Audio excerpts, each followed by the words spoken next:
Welcome. Today we're going to take a look at the DDL subset of SQL to specifically how we can make it so we can define a database, look at the structures that actually make up what we're working with.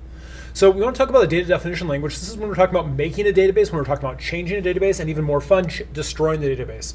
Now, one of the things we want to keep in mind, even more so than any of the other subsets of SQL we've been talking about, all the DDL subset commands are especially based on the role or permission that your user itself has, because you have to be able to have some access to this data in there. And so if you don't have the appropriate level of access to this, you won't be able to actually run these commands in your database. Check with your teacher, your database manager, if you're not able to actually run these commands, because they can actually grant that access to you, so you can have access to be able to run the commands and learn how to work with these different types of the database language.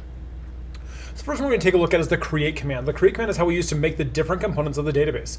Now, we're talking about the DDL side. We're talking about the database, the table, and the view structures within that. And if we're working with it specifically inside Oracle, we're looking at the table and view side. You also can use the create command to make users and roles, as well as index functions, procedures, and triggers. Today, we'll only be talking about the create table approach, but these other keywords can also be used with that, and you can go in more detail with that as well.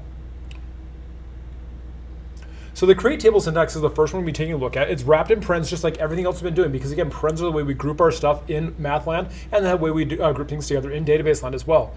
My style guide says you put one line per field. It makes it very easy to read as an English style, so it's very easy to keep track of it, and you understand what's going on as you look through the actual structure of that. You have your name, your type, and any modifiers that go for each of your different things on each of those lines.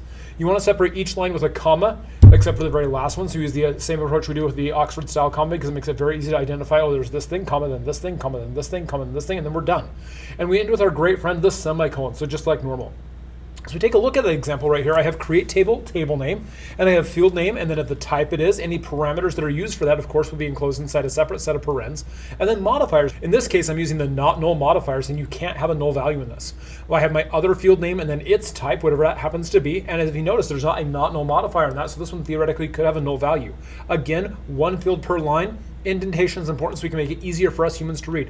When we write code and we actually write it out, we're writing for us to read. The computer will handle the interpretation of that, but when we type it up for ourselves, we want to make sure that it's easy for us to read. So that's why I use the one line per field and indented to make it very easy and clear to read.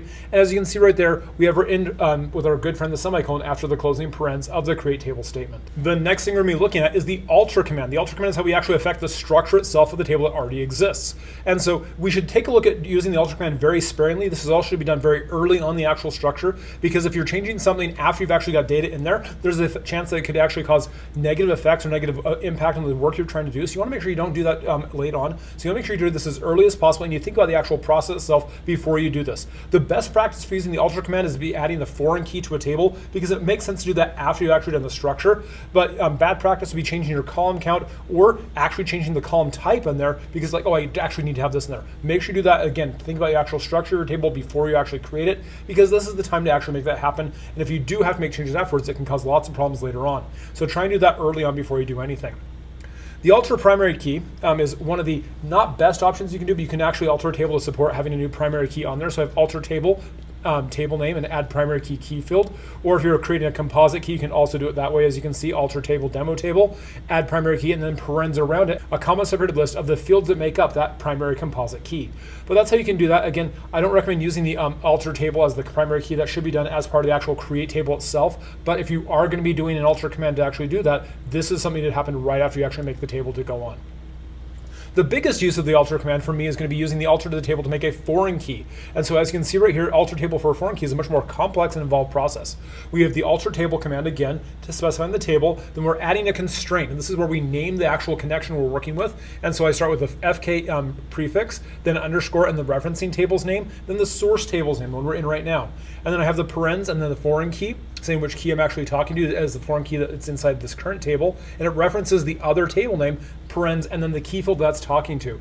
And so that's how I do the creation for an alter foreign on that. I myself also like the on delete cascade, which means that when I know that if I'm deleting this, I'm going to delete the associated data attached to it, and that's my personal preference. It's not a requirement for that, but that's Hendrickson's style guide, and that's why I have that on there. Here we have an example of making a foreign key. So I have alter table cells. I'm going to add a constraint F key, add a constraint FK underscore exporter cells. I'm naming that relationship. And then I have my foreign key, and then parens, I have the actual field itself inside the current table, export ID. And then it references the exporters table. And then in parens again, I have the other field in that other table that I'm talking to. And again, I have on there the note that the primary key itself, that table itself is there and its primary key. Those don't have to match. You don't have to have expert and expert and both those things. You can have different names on them. This is a great way to see that they don't have to actually match on that. And then of course, my personal preference, the on delete cascade, I want these to delete as they go through. So that's just a standard approach that I have with that as my personal preference for working with that. The drop command is the really powerful one. It's how I'm going to destroy the actual structure itself. I'm going to get rid of that data. And this is how you destroy the structures and any data that's currently inside it. There is no prompt or warning for this. The only way you can get a warning on this is if you give it now a data source.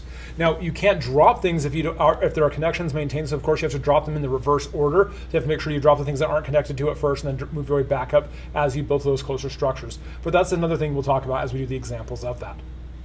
And so the drop syntax is simply drop table and then the table name followed by our great friend the semicolon.